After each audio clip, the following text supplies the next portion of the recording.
Hey everybody, it's Mike from Monkey Fab. Real quick, just wanted to show you guys this runner. So yesterday you guys saw the Mustang and you see what we were doing.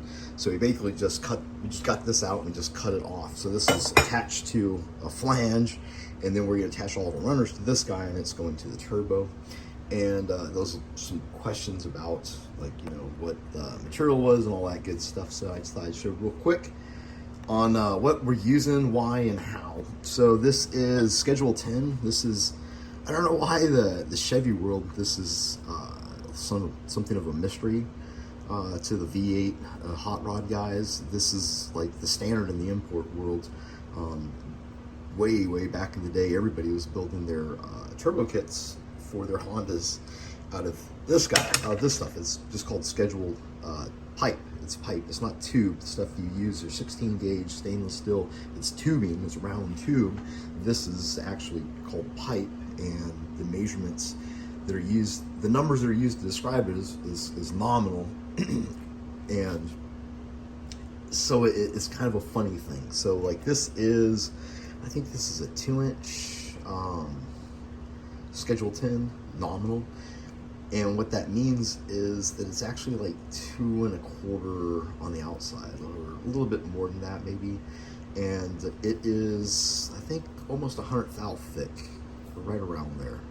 And that kind of shifts, I think, with the size of the pipe. So just because it's Schedule 10, they make even a thicker pipe called Schedule 40, and it's like wildly thick. And people would make manifolds with those guys.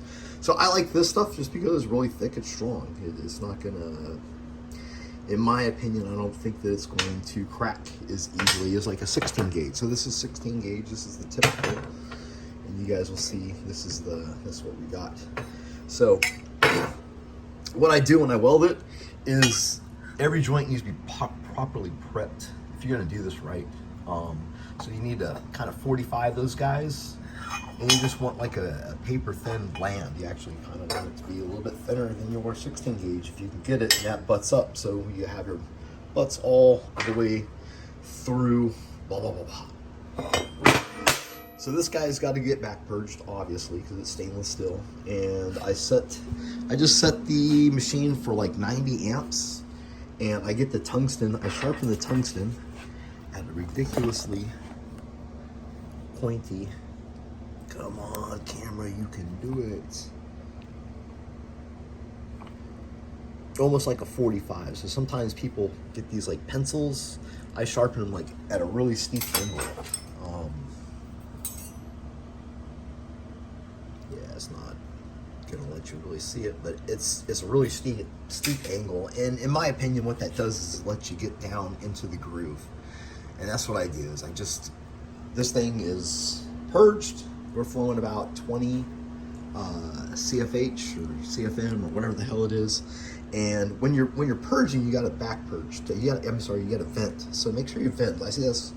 It used to happen to me when I first started welding. I thought that more is always better, so I turned the back purge way up, and I had everything sealed off super tight so nothing could escape. And I'd be welding, and all of a sudden I get this explosion, and it would just ruin everything. It looks like burnt gray clay. Yeah, and then what I learned is it was sealed. It was just literally blowing argon through the backside, and that's no good. So there's a right amount of back purge, and the idea is just get it sealed up really good and get it kind of cleaned out. But anyway, I digress. So yeah, I just 90 amps. I get in that little bevel right there, and I heat up, and I hope that they almost keyhole away from each other, meaning the sides go away. I keep a little tiny 035 filler rod, and if they do, I tap them together to bring them back together, and then I just fuse, by kind of pumping the pedal. You guys can see that. You see the ridges right there? The dips, that's because the pedal's been pumped. If it was just smooth, and then that would be just like one pulse. And what that does is just gives me full penetration. The next pass will, and then as soon as you're done, just get your little, as soon as you're done with your back purge, come in and clean off all your crap so you can keep it looking nice and get ready for your next pass. And the next pass, you're just gonna put a cap on it. So that all we have to do now is just put a cold cap. But what is important when you're working with the stainless steel And if you just, you know, to make it better for you, make it nicer for your customer, etc., is just, you know, get that back purge going. Run those beads. I tend to run just like maybe an inch on each, not very much at all.